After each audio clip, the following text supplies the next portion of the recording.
Let the people know what iron sharpen iron is. So iron sharpens iron is two brothers basically sharpening one another. And by sharpening one another, we can help sharpen the world, open the eyes of those who want to live healthy lives, both physically, spiritually, and mentally. And that's pretty much our core base right there, our core scripture, is that the whole soul, spirit, and body will be preserved. But,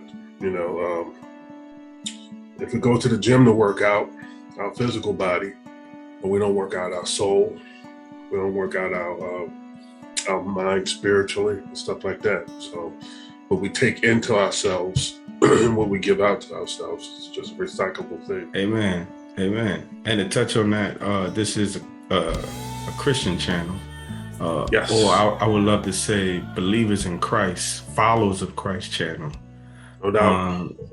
And we stand on the foundation of Proverbs 27:17 that states, iron sharpeneth iron, so a man sharpeneth the countenance of his friend.